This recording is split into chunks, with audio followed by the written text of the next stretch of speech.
So welcome back to Patriot to the Core podcast for my last episode of 2021. Considering I've only done 8 new episodes this year, I wanted to play my most popular episode of all time. And this one is Kyle Defoor, who actually is a friend and a professional firearms instructor. So I interviewed him back in 2017. And still to this day, I was doing a podcast every 2 weeks for a few years, and then after midway through 2018, I had to scale it back. But I only did 8 new ones this year, and I think I had 1 rebroadcast as well. But Kyle still, since I started my podcast in 2016, I think, this is the most downloaded episode. So I went through, I cleaned it up with all my dadgum whisker words and repeating myself and pauses and ums and all that. I tried to clean up some of it. Then, of course, recorded this new intro. But if you're not familiar with Kyle, look him up. I've got his website and his Instagram account, but it's Defoor Proformance, not performance, Proformance. That's him. He just wanted to do something different.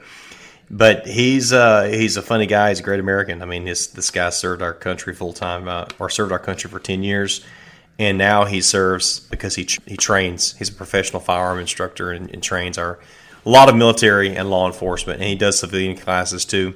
I took his scoped rifle class back in 2017 and loved it. Learned a lot. It wasn't just scoped rifle. We did some combatives. We did some blade work. And Kyle is the man I go to for gear reviews most of the time. If I need any questions on weapons, on EDC, on cold weather gear, he is a great one to ask. Just look at his Instagram. He posts things all the time about different gear that he uses and his EDC.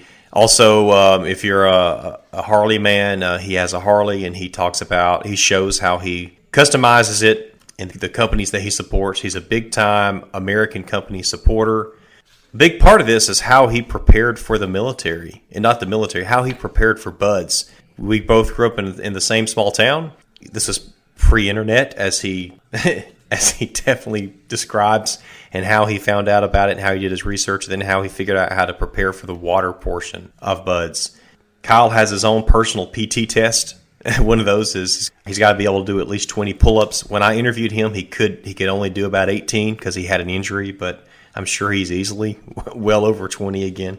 He shares that there is a blade template for a dog, so he thought he was going to have to use it when he ran 34 miles for a fundraiser in my hometown back in 2015 or 2016. He had a dog after him, and so he had a blade on him. He was ready to use it. Kyle he's unapologetic. He is a great American. He's a friend of our families, and he's been a big supporter to us since Mark's death. And I've tried to figure out, why is this the most downloaded episode? Now, it's good. It is, no doubt about that. But I think Kyle also has a loyal following, and so people will travel all over the country to take his class. When I took his class in 2016, his scoped rifle course, in 2017, I was the only person from Alabama in the class, and the class was held in Alabama. And there was one guy from Georgia. Everybody else was from Missouri, Pennsylvania, Boston, Utah. They flew in from all over, and these guys, most of them were repeats. And his classes, at least for civilians, fill up extremely fast. You've got to be watching for when they go live. You got to register ASAP. He knows what he's doing, and if you're looking for someone to train you in firearms, look at his website, because there's definitely a few guys that I would recommend, but mostly because they're people that Kyle recommends. If you can't get Kyle, then you can get somebody else that he recommends, and if you follow him, you'll know who those people are. So I hope you've had a great 2021. Bring in 2022 strong and set those goals and achieve them. And thank you for listening to my podcast. I've been going at this now since 2016, I think. I didn't go back and check, but I believe May of 2016 was my first episode. And, I don't make any money on this. I do this just because I love it, and I've wanted to stop it many times, but I haven't, because I just like doing it. I would love to do it more. Shoot, I'd love to do it full time and be able to make a living off of it, but that's just not what's happened, and I haven't made it a priority like that, because I have other priorities in my life, and so this is just something that I enjoy doing, and I do it when I can. And I really appreciate you taking the time to listen.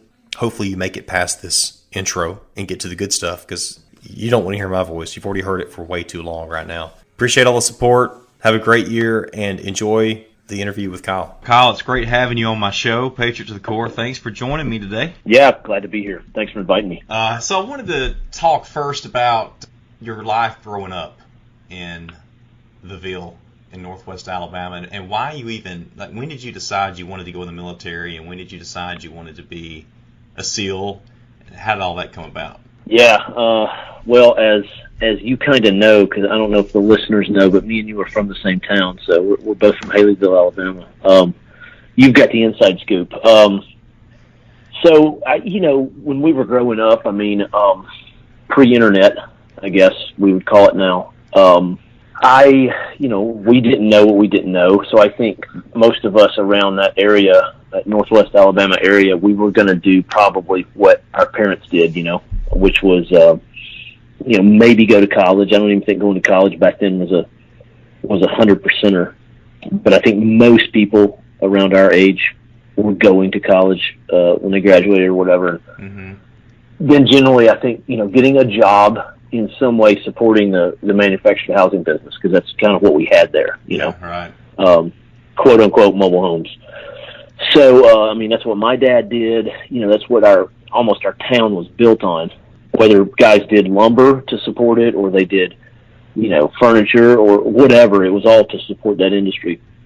And, I was kind of like, man, I don't know. And, I wanted to go to college to play football. That was my deal, when we were younger, junior high into, I guess, 10th, 11th grade. And I was decent, pretty decent football player. And that's what because I think when we grew up there, it was like Alabama Crimson Tide or Auburn, and that's what that was your, I guess, people you looked up to. So that's what I wanted to do. I wanted to go to Alabama and play football. And I think as I got closer to graduation, I guess, looking back on it now, kind of reality sits in, and you're like, well, that's not probably going to happen, because various reasons. Probably talent was a little bit of it, and size was probably a bigger piece of it. So they didn't appreciate your speed, I don't guess, did they? Because you were fast. No, I was fast. I've said that. I think the interviews before, or whatever. I did pretty decent in track, and I think I had I was running I don't know if it was 10th or 11th grade. I was running like a 4.540, so. I was definitely fast, but I think I only weighed like 150 pounds or something like that. So everybody, any college that even remotely talked to me was a Division III. That's no scholarship. That's basically, I think where they do like help you with tuition or something. And then I had talked to in Northwest Alabama or UNA, North Alabama. Bruce Cheatham, remember him? He went. He was a year before me, and he was a defensive back, and he went there. And so he kind of like opened that door up a little bit. And then, the Brian Long had gone to UNA way before me and you. And, UNA was Division II, and I was like, well, I don't know. I was kind of like, I want to go to UNA. I want to go to Alabama. And so I think I just realized that wasn't going to happen. And you got to be a realist a little bit. Now, looking back on it and knowing what I know now, you know what I wish I'd done? I wish I'd walked on in Alabama. Because I talk to people nowadays, and it's like, and even, you look at like Dabo Sweeney, that's like a big one now, because he's the head coach of Clemson. A lot of people don't know. I remember Dabo. I remember going to see him when we were kids, going to Tuscaloosa and watching him play, and his story is like, he was a walk-on. I think he was on the scout team for his freshman and sophomore year. And then he got a scholarship, I think, like his junior and senior year. You know what I mean? Mm-hmm. And he was like 5'0", he was a white receiver, if I'm not mistaken. He was either a white boy receiver or a white boy defensive back. Either one, but bizarre. And, 5'0", 100-0. And that's kind of the stuff I look back on now, I guess, kicking myself in the tail end and going, damn it, should have done it. But so that's kind of like growing up, besides the normal hunting, fishing, riding motorcycles, swimming. at the swimming pool, golfing at the golf course, our normal hangouts back when we were kids. I think it was about my 11th, when I was in a junior, I wanted to go to, and I don't know the exact dates, and I've said this before, I need to talk to Brookie Pulliam, because she'll probably remember, whenever we had that deal when you're like a junior where they tell you, like, this is what you should do for, in life. Uh-huh. You know what I mean? It's like the big, whatever, conference for students. It's like they bring everybody in, the colleges, the military recruiters and all that stuff. And so I remember kind of getting in my mind, I wanted to go in the military, and do like, wanted to be not a normal military. I wanted to be like an SF guy, because that's all I knew back then was Rambo or whatever. Yeah. And I remember going to that thing, and all the military recruiters were like on the side in the cafeteria, and the Army dude was like this gigantic fat guy, and I just was like, oh my God, not impressed, which, again, looking back on it, you're like, there's nothing to do with anything in the Army, but, and he was like, I was like, hey, I want to go in the I want to be a Green Beret, blah, blah. I had never heard of the Rangers. I had never heard of a combat controller. I'd never heard of a SEAL, never heard of a PJ. All I knew was Green Beret. And, I was not impressed with him, so I just went down the line, I was like, Marine, soft wool metal jacket. I was like, maybe. I think the Marine guy like went to take a smoke break or something. And the Navy dude was there, and he was like super chill. And he's like, I remember he had a TV. This is so weird because I didn't remember this till just now. But he had like the TV with you remember how you put the VHS cassette in the bottom of it and it would play? It was like a little mini TV. Yep, built-in VCR, and he was playing the SEAL recruiting video, which it was called Be Someone Special, and it was the same recruiting video from like 1962 to like 2005 or something. They just recently changed it, and I was like, that, look at that, that's kind of cool, right? So I'd never heard of that. I'd never heard of a SEAL. So I saw that, talked to him, and of course, the normal, hey, yeah, you can go right there, all that deal. So I just, with that, I was kind of interested in it. So from there, I went and started, investigating it and researching it as best I could, which is probably for a lot of listeners pretty weird to understand that this was 1990. Let me think here. Let me get my years right. This would have been like 92, I think. Yeah, earlier junior year. Yeah. Yeah, so like 92. There's no, here's what you had. You had a library. That was it. There's no internet. There's nothing. And I found the movie Navy SEALs that Charlie Sheen was in. I watched that and I was like, even back then I was like, a little bit hokey, but okay, got it. And what kind of, and I don't think I've ever said this in an interview, but this will be interesting because my mother will remember this, is we had a teacher at Haleyville, and I cannot remember her name now to save my life, but when we were in high school, she would have been like a elementary school, I think maybe fourth grade. Chambers, Mrs. Chambers. Do you remember Mrs. Chambers? I don't remember Chambers, no. I think that was her name, Mrs. Chambers. Chambliss? Was it Chambliss? Chambliss. It might have been Chambliss. I know Chambliss. I had her. My brother had her. Well, she ended up marrying. She got divorced, and she married a guy by the name of Ken Graves. And he was a Vietnam SEAL from like SEAL Team 2. And, of course, I was telling my mom and dad, hey, listen, I think I'm going to go in the Navy. And, they're like, you want to be a what? Because nobody back then knows what a SEAL is. I'm sure. My mother has told me before, you get obsessed with something as a kid, and that's all they hear. And, of course, we can probably relate to that now because we have kids. But I don't remember like that, but my mom does. And I think she like said something casually to somebody at the school because my mom worked at the school. We got to update the listeners here. My mom worked at the school, so she like mentioned something to somebody, and somebody was like, yeah, Mrs. Whatever her name was, Chambers or Chambliss, whatever. She's married to a guy who used to be a SEAL. And I remember, my mom coming home going like, hey, I got some good news, And so I went over there and talked to that dude.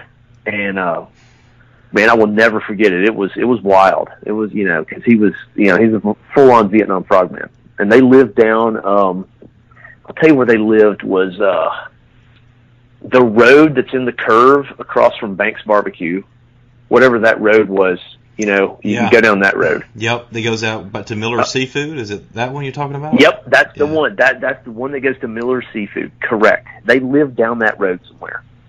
And anyway, so I went and talked to this dude, and that was kind of like, now it was getting kind of a sealed deal. No pun intended. Because he was like, just the way he was, he's kind of a hard guy. I was just impressed. I mean, he had to be at that time. At that time, he was probably 60-something years old. And, I was like, man, that's what I want to do right there. And, so that's kind of how it started. I know that's probably a long-winded explanation, but that's how the whole growing up and thing kind of got going. Okay. So then it seemed like you were really committed, because I'll tell you what I remember. You were a grade ahead of me, but we had a class together. I believe it was Trig. And I remember you well, first of all, I saw you running around town all the time. And the roads of Haleyville are not the most runner-friendly. And, no wide shoulders, no wide roads, really. And but you ran all over the city, all over the town. And then also I remember you saying the senior trip was an annual event, that the seniors went on to Washington, D.C. and New York. And so it was about a week. You'd be gone for a week. And so this was your senior year. And I remember you saying, I'm not going on a senior trip. I can't go that long without running. Or then you joked, like I could get out and run behind the bus, I guess, for a while. But am I remembering correctly? Yeah, absolutely. I mean, it was, once I got into it, I was like, and I think I was just taking all that athletic motivation, from track and cross country and football. And I was like, well, I'm not going to be a football player, but I'm going to be a frogman. And, I started working out, and what they do is, back in those days, you would, I think it was Mr. Graves that gave me the info, and I literally called, which again, a lot of listeners right now are not even going to know what we're talking about, but you picked up a phone with push button dials, and you dialed 0, and you got the operator, and you're like, please connect me to, Naval Training Center, Orlando, Florida.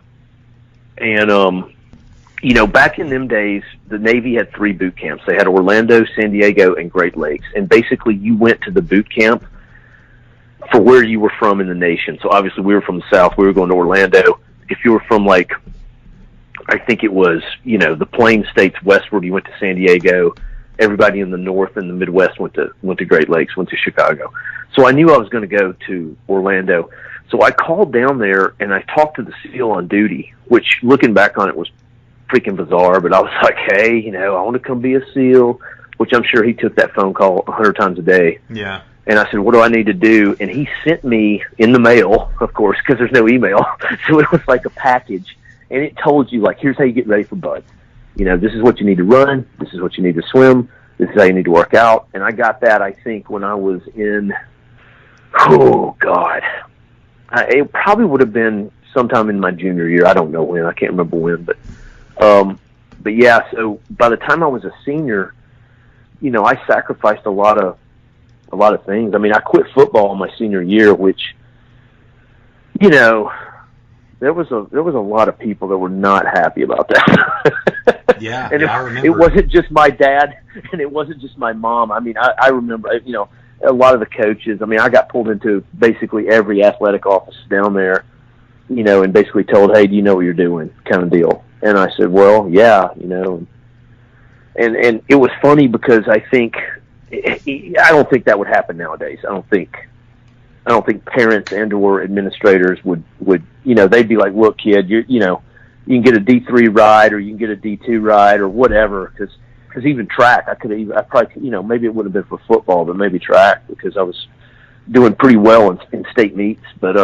anyway, so I didn't go to the senior trip, again, for us, for where we're from, that's a big deal because most kids have never been out of the state. Maybe we went to Birmingham a couple of times or something when we were kids, but, we did that annual senior trip, and we busted up to D.C., saw all the, or this is what Haleyville would do. They would bus all the seniors to D.C., and they would check out the Capitol and, Lincoln Memorial and all the normal tourist stops, and then they would bus them to New York City, and I think they would see a play in the Empire State Building and Statue of Liberty, and kind of the normal, right? And then they would drive back. And that was kind of a big deal because, again, back in those days, the seniors would phone call in to the school, and we would all be sitting, if you weren't a senior, you'd be sitting in class, and the seniors would say, hey, we're at the Empire State Building. Yeah, they played on the radio. Yeah, it was played on radio because I was like, and people are probably listening to this going, where the hell are you guys from? We're from the southwestern tip of the Cumberland Plateau. Yeah, we are from the middle of nowhere. So, I didn't go on my senior trip, and that my mom was pissed about that. I'll tell you right now, she was not happy. I didn't go to prom when I was a junior, which, my mom was not happy about that one. I went as a senior. So, yeah, there was definitely some sacrifice. I would tell anybody that's listening to this, if you're a young kid and you're thinking about doing this kind of thing, you don't need to do that. That's probably a little extreme. I mean, I could have went on the senior trip, not a big deal. Go on your senior trip. You know what I mean? Go to your prom. Just delay going to boot camp, by a couple of months to get, if you can't run for whatever it is, a week and a half or whatever. But I look back on that now again, and I probably would do it different nowadays. So you shipped out not long after graduation. Doesn't sound from what I remember. You go to Montgomery. You end up. I don't know where you go from there, but if you can just, because I know you went to Buds pretty early, and I'm curious too.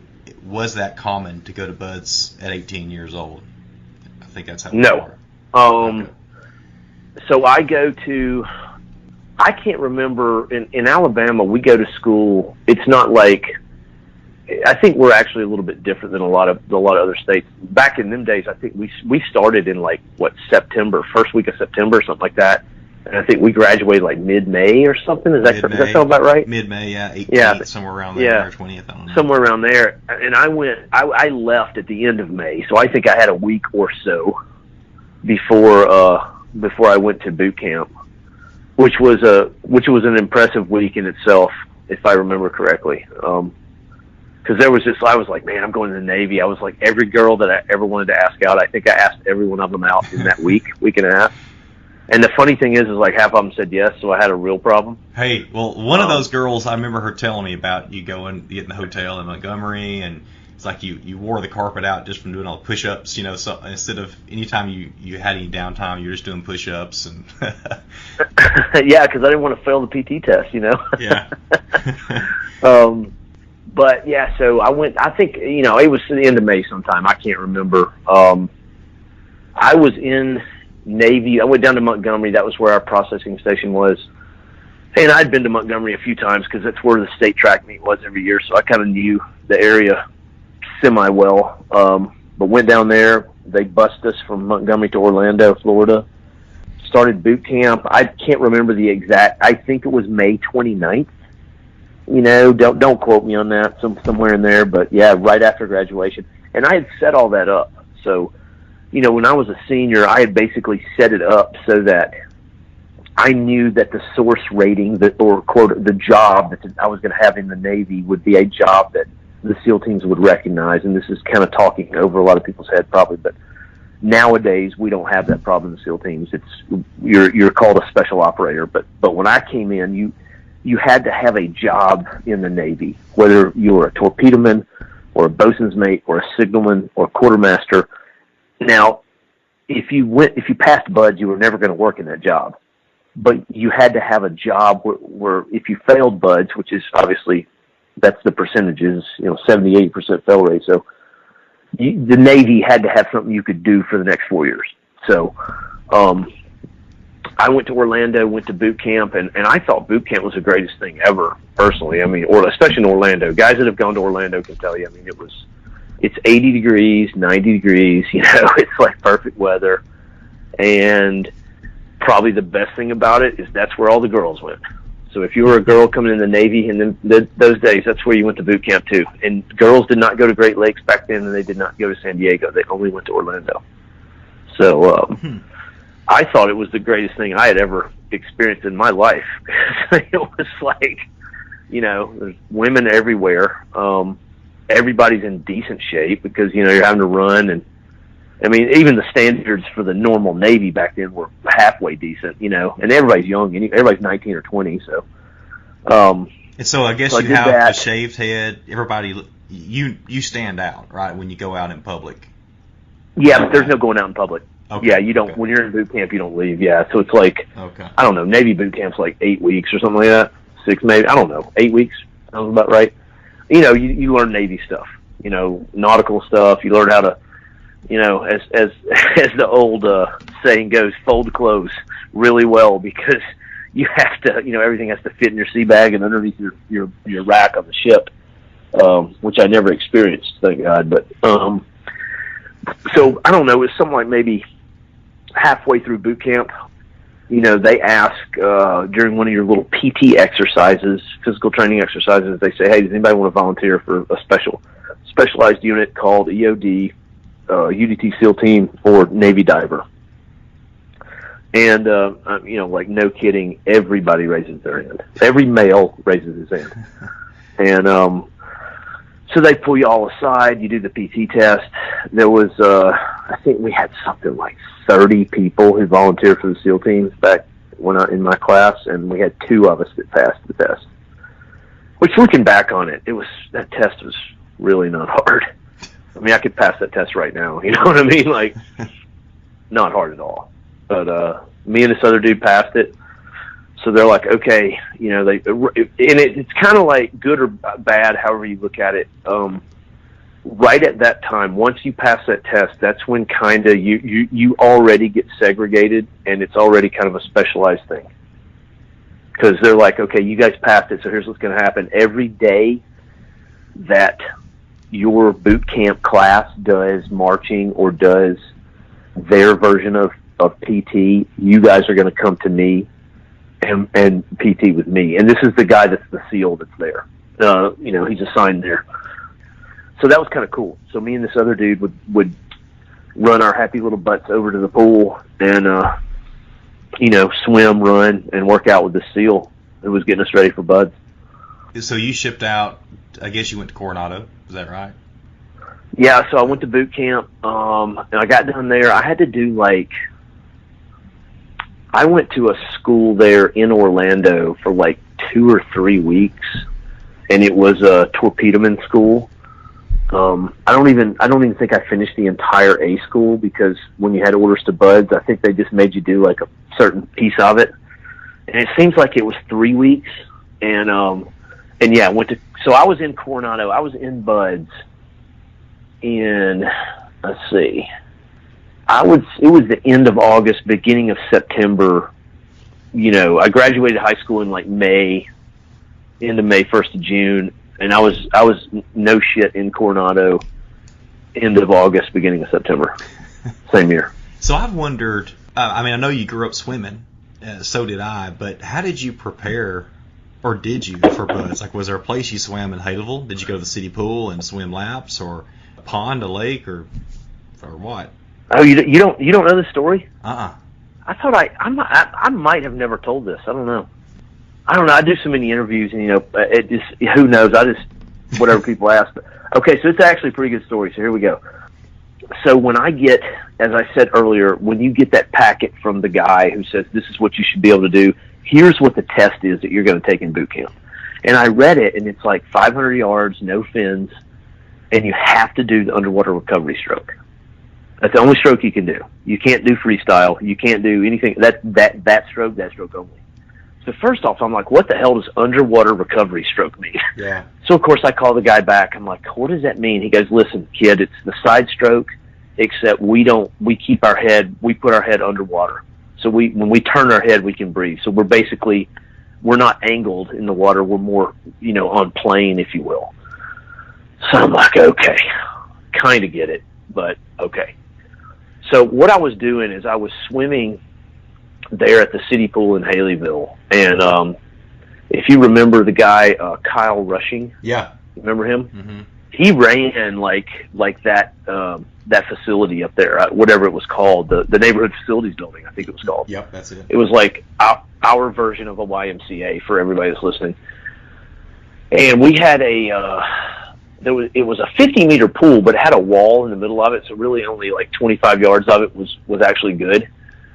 And they would let me go in there and swim pretty much anytime I wanted to, even when it was cold or whatever. So I would go up there and I would get my laps in. But I realized, like, I would time myself with a stopwatch, and because obviously it was 25 yards wide, I could figure out, what 500 yards was, and I was not making time. And I'm like, whoa, like the run, no problem. Push-ups, no problem. Pull-ups, no problem. Sit-ups, no problem. Swim, big problem. So this is where mom comes in. So everybody that's listening, don't yell at your mother. Your mother knows sometimes. So my mom is like, she goes, okay, here's what you should do. And she goes, you should go swim at the University of Alabama. I'm like, okay, Mom. Like, how am I going to do that? And she's like, well, I'm going to show you. So she picks up the phone and calls down there. Same deal. Dial 0. Connect me to the University of Alabama, can I get the pool, So my mom had remembered an article that came out in the paper that when the university rebuilt the swimming pool, I think it was in the early 90s, obviously it's public money. And my mom called down there and said, hey, look, this kid needs to learn how to swim. Can somebody down there teach him? This is what he's trying to do. And the coaches were like, absolutely, we can do that, no problem. And I remember my mom, I'm watching my mom on the phone, and I'm like, they can, what? How do they know, Like, okay.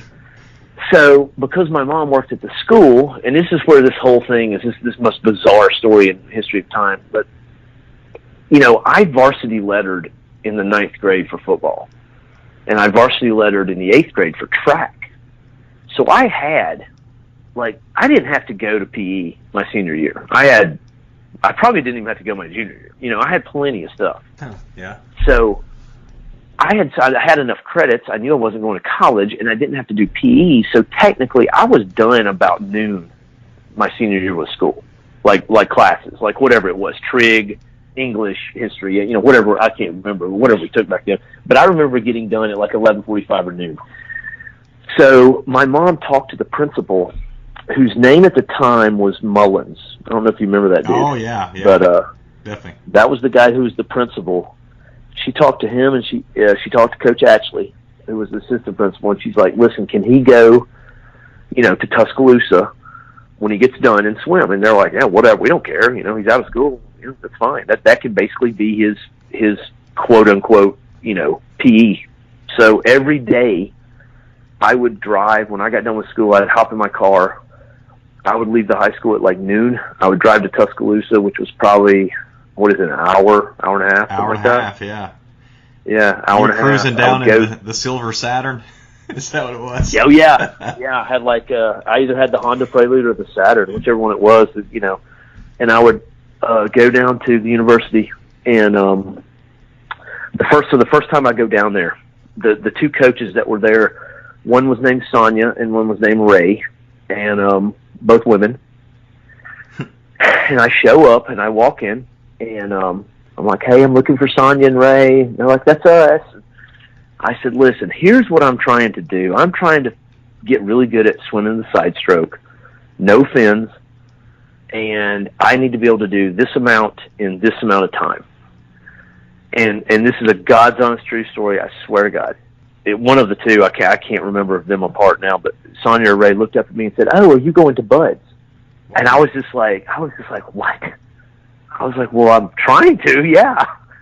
And they said, yeah, we one of our All-Americans here just graduated last year and went in the Navy, and he's in Bud's right now.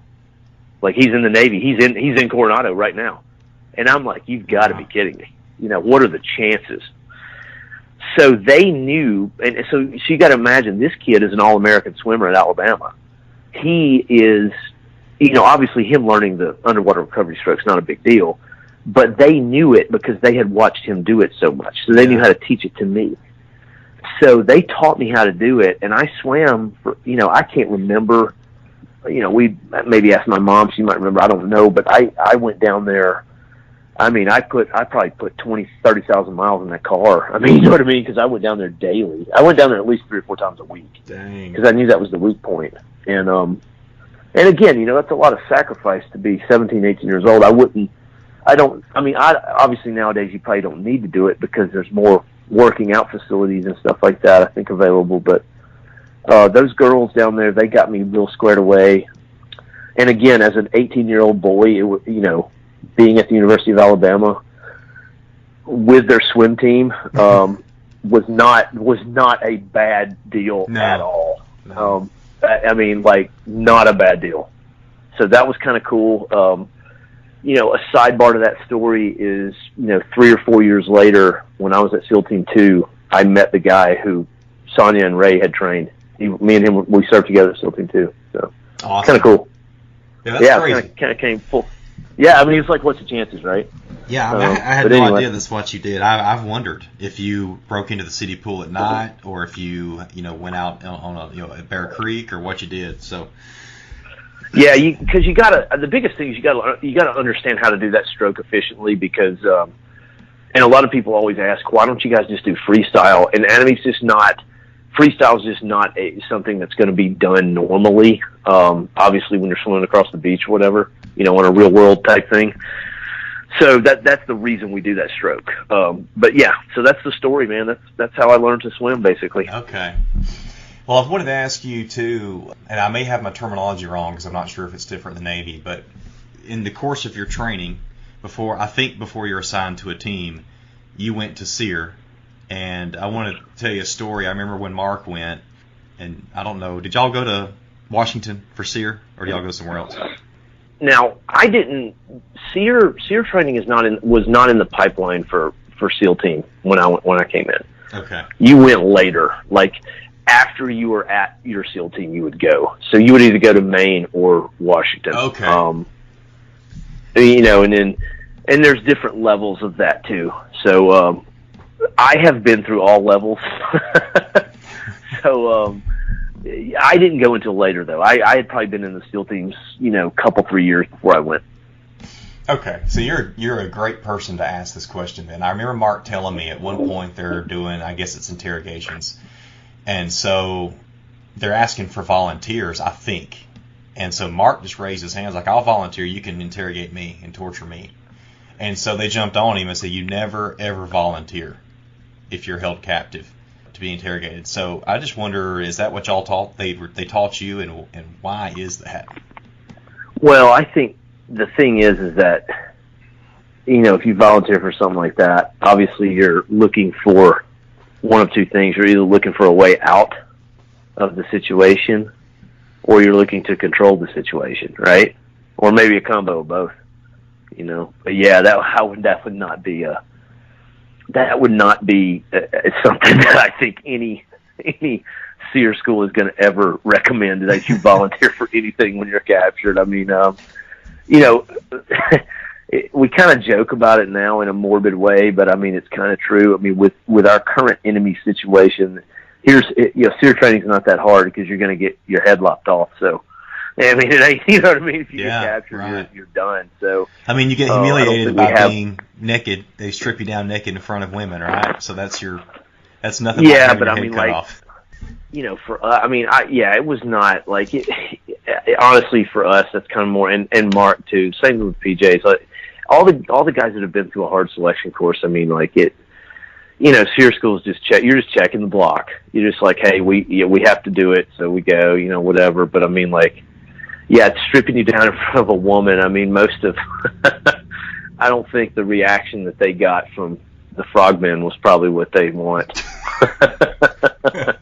No, it was not, not a big deal to me. I think it was more for most of us. They were like, "Do not touch the instructors." Do not touch the instructors. That's what I remember about SEER school. I mean, it was such not a big deal.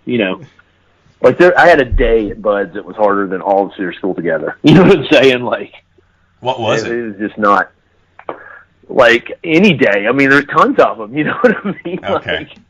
Like, because Buds. I mean, it's like the Discovery Channel shows you what they want to show you. What the Navy wants to show you. Right. But yeah, like instructors out there get physical with you in Coronado. I mean, they're not like hitting you in the face or whatever with a closed fist, but I mean, they're gonna move you around and whatnot, and then you got to remember that you have to do all these things because if they say, hey, go get wet and then come back and give us 30 push-ups or whatever. Well, I mean, if you can't do it, then they can just say, hey, failure to perform. This is a guy he's just not in shape enough to do this. They can do that. So you know what I mean? Like in SEER school is more of trying to do a learning thing, really. Try to show people like, I guess a little bit about, a little bit of hardness. But I mean, I'll be honest with you, like SEER school was not. There's nothing. Because what can they do to you? They can't really hit you. I mean, they can open hand slap you, but it's like, okay, whatever. You know what I mean? Like that's just not a big deal. I mean, that they're not. I mean, how long are they going to make you go without food? A week? It's okay. You know what I mean? Like, oh, I went without water for a day. You know what I mean? It's like you're in a training environment. They're not going to do anything that's that hard. It's more of and it really should be looked at for the student too as more of a learning environment, like because those are lessons learned from POWs in Vietnam and World War II, and that's kind of where all that stuff comes from. Buds is more of hey, we're gonna first off, can you perform? Number one. Number two, even though you think you can, we're gonna break you down a little bit, and that's it. And it's all built on the fact that you want to be there. You want to make it through. You know what I mean? Yeah. Whereas SEER school is like, hey, we're going. It's not like it's SEER school doesn't have I don't even think it has an attrition rate, like 1% or something. I don't know. I mean, probably not a lot. But, I mean, I just remember we were very most of us were like, okay, this is it. It's not really a big deal, but I probably a lot of that's akin to going through Buds, because you're kind of, obviously you get kind of hardened up, right, wrong, or indifferent. Probably look at things a little bit different. Was there ever a moment in Buds where you thought about quitting or wanted to quit? No, never. I mean, and that's the thing is when you talk to guys that have been in it, I mean, like all the guys that I know, everybody's like, oh, fuck no. There's no way I was quitting. That's not happening. Like, it's just not happening, I think that, I mean, I've heard a couple of dudes say, like, yeah, there was days I wanted to quit. I'm like, really? Maybe that's why you didn't do too good when you got in the teams. I don't know. You know what I mean? I don't know. No, I never thought about that. I mean, now there were days where I was like, they would throw in that 2 timed runs in a 4-day period kind of deal, and you're still sore. There was definitely days where I was like, damn, I don't know if I could beat my old time. You know what I mean? Mm-hmm. So yeah, but that's more of a performance thing. You go as hard as you can. You either can or you can't do it. I mean, and if you didn't do it, they'd beat you a little bit or whatever, get you cold. But no, I never thought about quitting. I mean, yeah, I mean, I fed off the people that quit, and we had a rough hell week. 199 had a winter hell week. I think our hell week was like, if I'm not mistaken, it was either end of January, beginning of February, one of the two. So it was not, everybody's like, how cold can it get in Southern California? And it's like, hey man, very. That's the answer. Yeah. Well, I've heard the water is definitely cold. Yeah, the water I think is like 55, 60 year round, so it's cold anyway. And then, you throw in some 50-degree air temp, 40-degree air temp, Mm-hmm. Yeah, you got some issues, but yeah, I mean, I fed off that. I mean, most of the guys do. You talk to any of the guys like me that, we've been around for, I mean, I don't really consider myself all my friends did 20 years. I only did 10. But even like as a 10-year guy, I mean, like, all the dudes that were around when I was around, you know, you look back on it and you're like, God, you know, like, I mean, I would go through buds again. I mean, you probably physically couldn't now, but like, it would just be fun. You know, there's no thinking involved really. I mean, it's like, you know what I mean? Like, show up on time, put out, don't quit, which is, you know, you've already developed that attitude, so that's not really a big deal, you know, and it's like you get to play in the sand in Southern California. How hard is that? You know what I mean? Like, that's kind of like, I think that's the way a lot of us think nowadays, because some people make it a little more dramatic than it is, I think. Yeah, maybe you should be a motivational speaker for kids thinking about going to the Navy. That'd be good. Yeah, the problem nowadays is they're recruiting triathletes. That's the problem. And these triathletes, they don't, you know, this is just my opinion based on what the Navy is trying to do to try to up the graduation rate at BUD/S, which it's never worked, by the way. It hasn't worked since 1962. You know, they tried to get rid of winter hell weeks. That didn't work. Graduation rate stayed the same. You know, they've tried to recruit triathletes. Graduation rate stays the same. Yeah, I think it's just a program that, you know, it has unscrewed itself along the way. One, because of the longevity. You know, it's realistically, it's about 7 months long. I think it's 26 weeks of training, but then you got like 2 or 3 weeks on the front end and the back end, you know what I mean, to get all your shit together before you guys start, you know. Uh-huh. So it ends up being like 7 months. So, I mean, you can be the biggest running god of all time, and I've seen it. Everybody's seen it. Everybody had it in their BUD/S class, you know.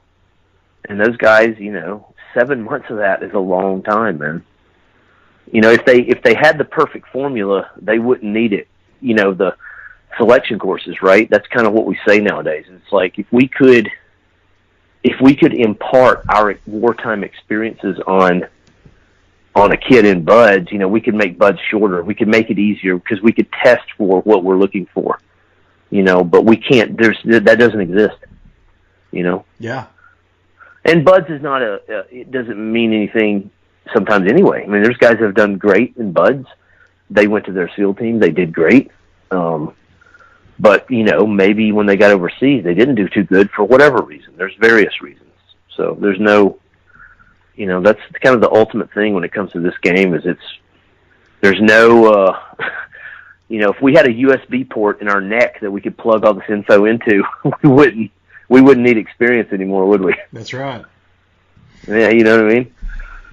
At some point in your career, you're able to try out or apply for another East Coast team. I'm just wondering, you know, what can you say about how are you able to be, you know, what did you have to do to get selected for the, you know, quote, I guess, research development test and evaluating team? What was that process like, and how much different was it than what you'd already been through? Well, I mean, you know, that is not like BUD/S. I mean, BUD/S is like, you know, kind of beat people down a little bit. You know, you're in the military 100%. You know what I mean? Like it's hard, you know, from a lot of different aspects. Whereas, you know, this type of selection course you're talking about is more, people aren't yelling at you. People aren't making you drop and do push-ups. You know, that's not what they're doing. They're going, hey, here is what we want you to do. Go in and do it. If you can't do it, then you're not what that place is looking for. So, you know, I would call it professional, you know. You know, you need to be able to perform at that level. So, you know, to get there, everybody, you know, the guys that are there need to kind of quote unquote invite you. And then when you get there, you have to pass another 6-month selection course. And that one's a little different, not only in the aspect where I'm talking about it's more professional than it is beating a guy kind of thing. You know, there's also your peers. Your peers do a lot of, they might say, hey, we don't like this dude. We don't trust him. You know, whatever it could be. That has a big impact in it. Mm-hmm. So a lot of people might refer to that as good old boy network. And it definitely is, and there's a reason for that. You know what I mean? So, yeah, I mean, definitely, it's not as high as a attrition rate as BUD/S, but it's definitely not.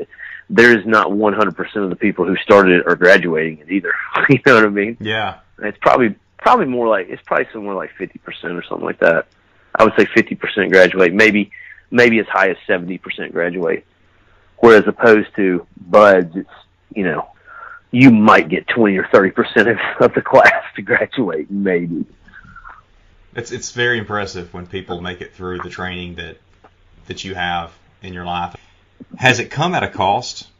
I don't know, maybe physically or family-wise, anything like that? Yeah, I mean, like I said earlier, I think I probably would do the high school thing different, you know. Of course, it's easy to be a 41-year-old man and look back and go, hey, you know, this is what I should have done. But, and you know, if there's anybody listening to this now, they're not, you know, I mean, same as me, they're not going to listen. They're going to do what the hell they want. I mean, you could try to advise them, but if I had to do it over again, I would probably go to college first because, I mean, it didn't really affect me and my career in the teams, and it did not affect what I do now. But that's, you know, it's a different time. That was 20 years ago. Nowadays, it's almost expected. The college degree thing's almost expected. And it's even almost expected even of our enlisted guys. You know what I mean? Guys they're not going to be officers. They're enlisted, but it's kind of like, believe it or not, the majority of our enlisted guys have college degrees. Wow. So, you know, I would probably, if I had to do it over again, I'd probably do that.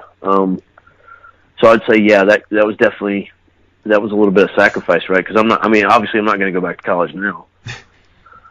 You know, I think family-wise, I mean, I think I missed my grandmother's funeral. You know, I missed my aunt's funeral. I missed my uncle's funeral. You know, stuff like that. You know, looking back on it, you know, I was never, you know, I didn't have, you know, my kids came about later in my career, so it wasn't that big a deal. But then, you know, there's always, you know, probably I look at things different than normal people, which, you know, it may be good, it may be bad, I don't know, but you know what I'm saying? Like that there's probably definitely a little bit of sacrifice there, you know, like whereas I'm sure that there are other men who will do something a certain way, and I'm not going to do it that way, you know, and that might get old after a while for the family or you or your wife or I don't know, you know. So yeah, there's probably a little bit of sacrifice in there. Physically, I mean, you know, flesh-eating bacteria, that almost killed me. That was not a good one. That was in buds, right? Yeah, that was really not a good one. You know, I had a real bad hip problem. Probably midway through my career. The Navy, of course, wanted to operate, and I was like, no way. And I ended up, you know, fixing it by going to a chiropractor and, you know, changing a lot of things I did. That was definitely an issue. You know, I got hit with one IED in Afghanistan. That was definitely, you know, probably got some issues off that. A couple of what they refer to now as hard landings in helicopters, which is kind of funny. Huh. You know what I mean? Like pre 9/11, it would have been a crash. Now it's referred to as a hard landing. So I mean, yeah, you know, I think I have 500 plus free falls. So yeah, I mean, there's probably a little bit of physical, but I think the problem is, you know, you get so used to living with that pain. You're like, it's not really pain. I shouldn't say that. I don't want people to miss like I'm walking around in pain. I'm not walking around in constant pain. I mean, it's definitely like you can feel there's some wear on the body. Yeah. You know what I mean? Like there's definitely some wear on the body, but I try to just keep a decent PT program now and try to keep everything moving. So, well, you know, I never got shot. Yeah, I mean, I'm doing all right. I ran 35 miles a couple years ago. So. I know, and you can still you can still pop out. How many pull-ups can you do? I know it's over at least 26 or 28 straight. Right now, not that many because, you know, I tore the top part of my pec and, you know, the I guess the middle part of my trap that's on top of my shoulder, you know, a few months ago, and I'm just now coming back from that. Right now, I'm probably doing about, I'd say 18. I mean, normally I'm good for 20 plus, no problem, but man, when that happened, I couldn't work out for like 8 weeks, and it was just like, man. Ouch. Coming back from that, yeah, that happened around Halloween of 16, so I'm still, here's something for the listeners. Don't ever stop PTing, because it does not get easier. I'm going to tell you that right now. And when you get hurt, you know what I mean? Like the recovery time when you get older is just, it's so much longer. Doesn't matter how good a shape you're in, the recovery time is just longer, Mm-hmm. So, but yeah, so probably like 18 right now, which is kind of like, I have self standards, when you can't do 20, to me, I'm like, damn it. Yeah. I can't even pass my Kyle's personal PT test. I'm failing right now. Well, on a good day, I get 10. Know how much better I'm going to get than that, which is okay. But yeah, that's pull-ups, man. That's an awesome workout. They're tough for me. Yeah, they are. I mean, you look at like professional climbers and look at how many pull-ups they can do. And you know what I mean? Like strength, right? Yeah. Which is a good example, like, it's kind of a little humility, right? You know what I mean? You're like, I'm in the military. I can do 20 pull-ups. I can do 25. It's like, hey, dude, go hang out like in Yellowstone at some of the famous climbing routes and go talk to some dudes. And yeah, they'll be knocking out like 40. You know what I mean? Good grief. And that's their warm up to go do their route. You know what I'm saying? So, hey man, just as long as you're doing it, numbers are not that big a deal. To a point, but 10 is good, man. If you can do 10 pull-ups, I don't care how old you are. You can be a little kid, you can be 25, you can be 45. 10 pull-ups is pretty decent. That's pretty good, man.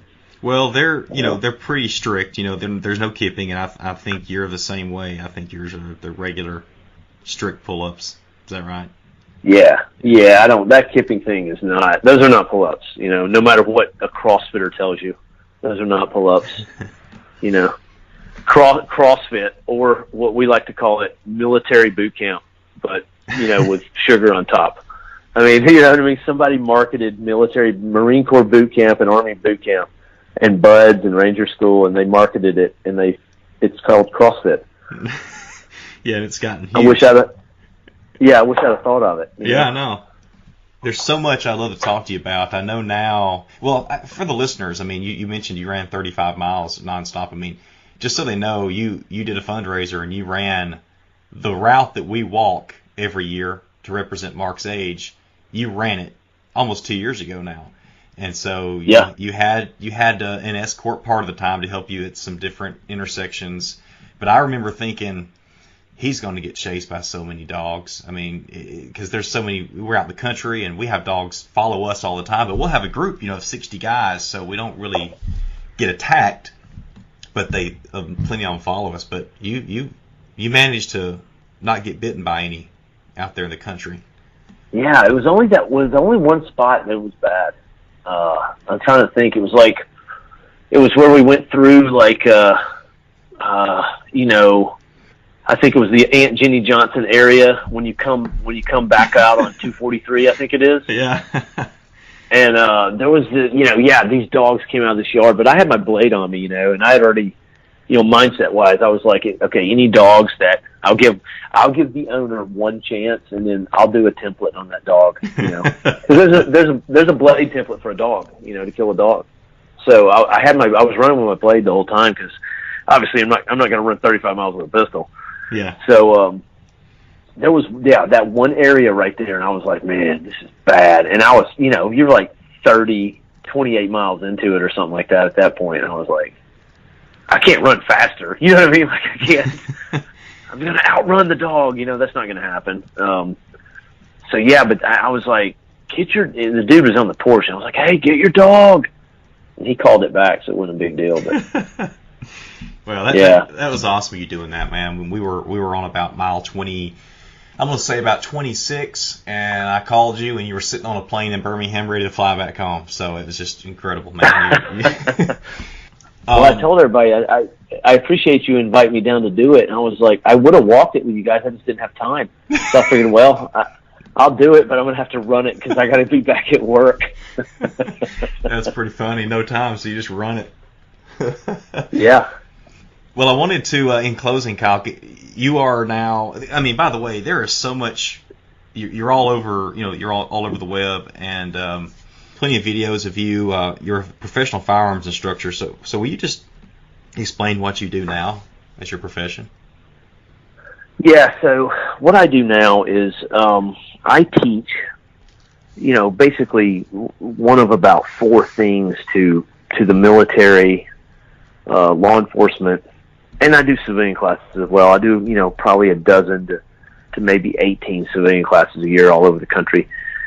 So I teach pistol, carbine, scoped rifle, or sniper type stuff, CQB, and that's kind of it. Those are the big 4. And I've been doing that. I formed my own company in 2010, so this is our 7th, 8th year of business, and we make the majority of our money from the government. I have a bunch of military contracts and I have some guys that work for me, so that's where the majority of our money is made. And it's good. I mean, I did the best I could in trying to find a way to make a living off what I had done for, the time I was 18 to 30 years old. So, there's not a lot of choices out there. And I didn't want to deploy anymore. So that's what I do now. And,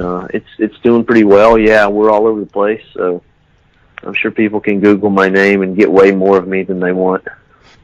Yeah, I look forward to attending one of your classes. I mean, and you're also I know you're a rock climber, you're a ultra runner. What else do you do? I mean, I haven't, the last ultra I ran was for your brother, so I haven't, I kind of do maintenance runs. I do, I probably do 3 or 4 or 5 mile runs a week. Right now, I haven't climbed in forever. I do an urban climbing class for the military and law enforcement where, we've come up with ways to climb buildings with gear and without gear. That's actually one of the kind of the side classes that I offer. So most of my climbing nowadays is in an urban area, which is actually a lot more dangerous because a lot of times we can't have rope. It's just the nature of it. Really, I mean, I would say my motorcycle is probably my outlet, so to speak, when I'm not working, even though I really wouldn't call my work. It's kind of like having fun, but yeah, ride a motorcycle. I enjoy riding, so I ride all over the place. I ride to jobs, as long as they're not too far, from wherever. I wouldn't ride from coast to coast probably to do a job because I just, wouldn't physically be able to make it back to the next job in time. But if it's within, a few hours, 12 hours or so, I generally hop on my bike and go. So other than that, man, just, hanging out, raising kids, and, enjoying, as somebody told me the other day, they said, and I used this the other day on a blog post because I never thought about it myself, but somebody said, "Hey man, you've done a good job of never having a real job."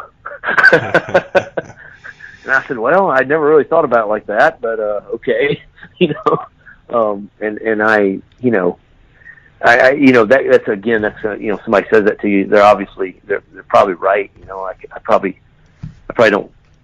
probably don't appreciate it as much as I should, but I mean, really, every day I get to get up, go and shoot guns, and I'm generally going there and coming back on a motorcycle or maybe, on a plane like today or whatever, but it's kind of, a little bit of travel in there, and it's kind of a good deal, man. I am definitely appreciative of it, and I enjoy it right now. Man, you're a great American, Kyle. I really appreciate you spending some time with me, and also just, thanks for your service to our country and now what you do, for our law enforcement and military and us civilians too. I mean, I look forward to taking one of your classes, and you're just a great American. So thank you very much. Anything you want to say in closing? Well, I mean, I appreciate, those are very nice words, man. I'm as I've said before, I'm a small spoke in a very large wheel. there's tons of people out there who have contributed to me and my success, and I could probably spend another hour plus just going naming people that even from our hometown that maybe they don't even know they influenced me. Maybe I didn't know until later in life. I enjoyed my military service, I really did. And I got out at 10 years, and there's probably every other day I was like, damn, I should have done 20. But So it was my pleasure to do that. I enjoyed it. I lost a lot of good friends along the way. But they died well. That's what we call it. They died well. They enjoyed what they did. And so that's what I try to do now, is just kind of honor them and keep on showing the people who need to know it what I've learned in 20 plus years of doing this. So yeah, that's it. Yeah, well, I appreciate you having me on here. It's an honor, and you reached out to me very quickly after Mark was killed, and you and I hadn't talked since you were in high school, since you graduated. So I appreciate you doing that too, reaching out to me and telling me you knew some controllers as well, and the caliber guys they were, and anyway, there was a lot of exchanges back and forth, and so much appreciation on that.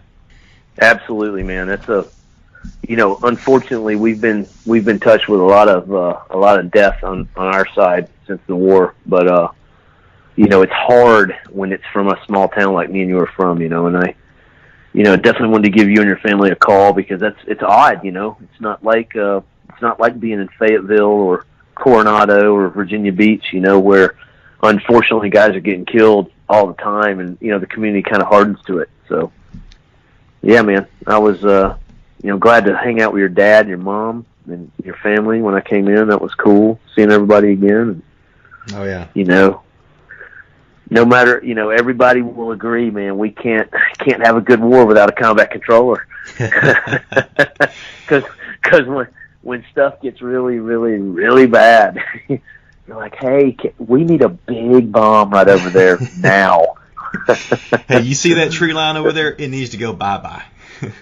Yeah, I mean, that's the thing, man. People just don't, it's hard to explain to people.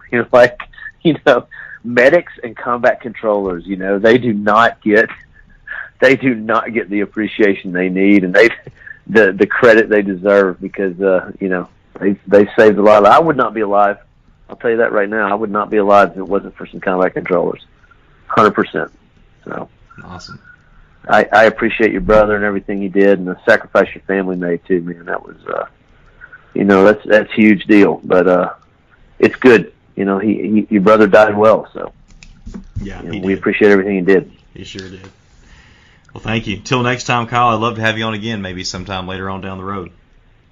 Anytime as well, and we'll see you when I'm down at the Scoped range in Alabama, man. You got to come by. I'll be there. Thank you. Thanks, Dad.